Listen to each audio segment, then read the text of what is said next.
و به صدام میگن که من یه راه برای تو سراغ دارم و اون راه انتحاره.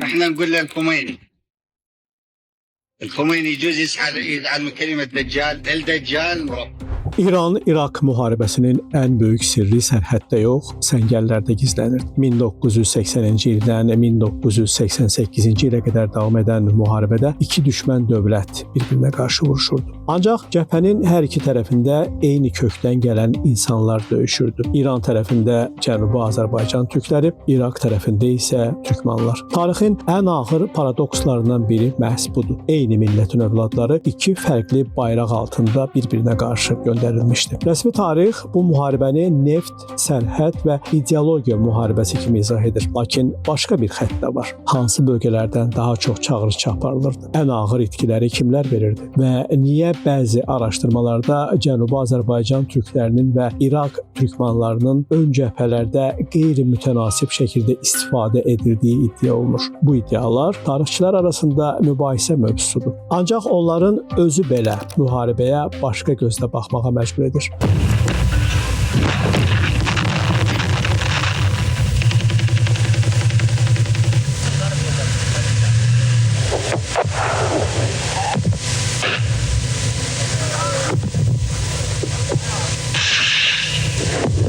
Bugün danışacağımız hekayə yalnız İranla İraqın müharibəsi haqqında deyil. Bu, parçalanmış bir xalqın taleyi, dövlətlərin etnik siyasəti və səngərlərdə qalan türk izinin hekayəsidir. 1980-ci il sentyabrın 22-sində İraq prezidenti Səddam Hüseyn İranın cənub-qərbindəki Xuzistan istiqamətində geniş miqyaslı hücum əmri verdi. O hesab edirdi ki, 1979-cu il İran İslam inqilabından sonra ölkə zəifləyib və müharibə qısa müddətdə qələbə ilə nəticələnəcək. Bu hesablama baş tutmadı. İran müqavimət göstərdi. Cəbhələr uzandı. Müharibə bir neçə ayın deyil, 8 ilin müharibəsinə çevrildi. Bu müddət ərzində insan itkisi ilə bağlı rəqəmlər müxtəlifdir. Bəzi mənbələr 500 minə yaxın, bəziləri isə 1 milyondan çox insanın həlak olduğunu göstərir. 100 minlərlə insan yaralandı. Şəhərlər dağıldı. İqtisadiyyat çökmə həddinə gəldi. Bütün yaxın şərq bu müharibənin təsirini hiss etdi. Ancaq bu böyük faciənin içində daha az görünən bir xətt var idi.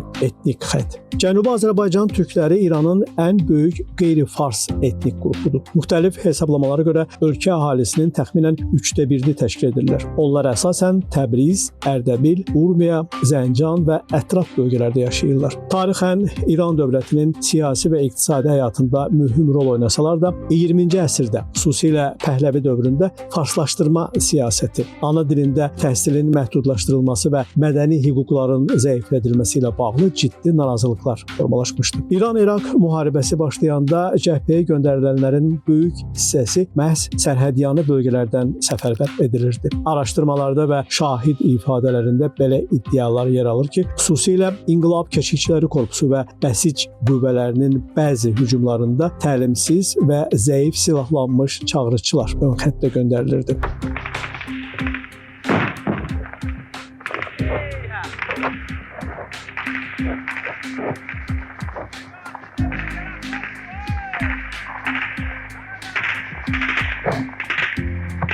Bu iddiaların miqyası və məqsədi barədə tarixçilər arasında fikir ayrılığı mövcuddur. Lakin müharibənin ən ağır istiqamətlərindən birinin Azərbaycan türklərinin sıx yaşadığı bölgələrlə əlaqəli olması inkar edilmir. Təbriz və ətraf ərazilər hava və raket hücumlarından ciddi zərər gördü. Minlərlə ailə övladını cəbhəyə göndərdi. Bir çoxları geri qayıtmadı. İraqın türkmanları əsasən Kərkük, Tuzxurmatu, Talafər və digər şimal bölgələrində yaşayırdı. 1957-ci il siyahıya alınmasına görə onlar ölkənin 3-cü böyük etnik icmalarından biri hesab olunurdu. Lakin Bəs rejimi dövründə türkmanlar sistemli siyasi və mədəni təzyiqlərlə üzləşdi. Kərkükün ərəbləşdirilməsi siyasəti onların demoqrafik mövqeyini zəiflətməyə yönəlmişdi. Müharibə başlayanda İraq ordusuna səfərbərlik genişləndirildi. Türkman bölgələri də bu prosesdən ciddi şəkildə təsirləndi. Beynəlxalq insan hüquqları təşkilatlarının hesabatlarında Türkmenlərin dövlət strukturlarında sıxışdırılması, strateji mövqelərdən uzaqlaşdırılması və müharibə dövründə əlavə təzyiqlərlə üzləşməsi barədə məlumatlar yer alır. Yəni cəbhənin o tərəfində də türk mənşəli insanlar dövlətin sərt etnik siyasətinin içində yaşayırdı. Bir tərəfdə Təbrizdən, Ərdəbildən, Urmiyadan səfərbər edilmiş gənclər, o biri tərəfdə Kərkükdən, Tuzxurmatudan, Təlafərdən çağırılmış gənclər. Onlar fərqli pasport daşıyırdı, fərqli ordu geyimi geyinirdi, fərqli komandanlığa tabe idi, amma etnik kök baxımından bir-birinə yad deyildi. Tarixdə bunun kimi faciələr çox olub, lakin İran-İraq müharibəsində bu xətt xüsusilə diqqət çəkir. Çünki iki rejim ideoloji baxımdan düşmən idi, amma hər ikisi öz daxilində etnik azlıqlarla mürəkkəb münasibətlərə malik idi. Məhz buna görə bəzi tədqiqatçılar bu müharibəyə yalnız İran-İraq qarşıdurması kimi deyil, həm də etnik siyasətin müharibə ilə kəsişdiyi nümunə kimi baxırlar. Bəzi müəlliflər hesab edir ki, müharibə dövründə hər iki tərəfdə səfərbər olunan Azərbaycan türkləri və türkmanların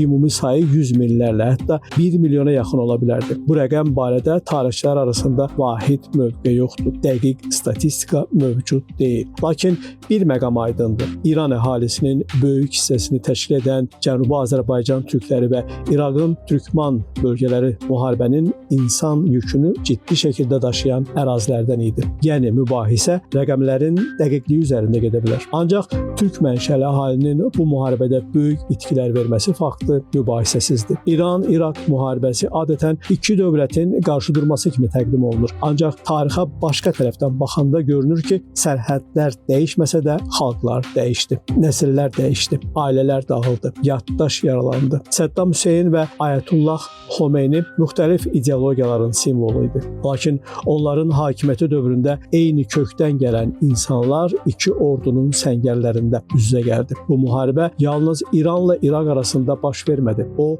eyni millətin parçalanmış tarixinin içindən də keçdi. Və bəlkə də həmin müharibənin ən ağır sualı budur. Eyni xalqın övladları başqa dövlətlərin sərhədləri uğrunda niyə bir-birinə qarşı döyüşməli idi? Məhz buna görə İran-İraq müharibəsi yalnız keçmişin hadisəsi deyil. O, bugün də bölgədə sərhədlərin, kimliyin və dövlət siyasətinin insan taleyini necə dəyişə bildiyini göstərən ən sərt dərslərdən biridir. Əziz Əlibəyli, Namiq Abbasov, Today Press TV.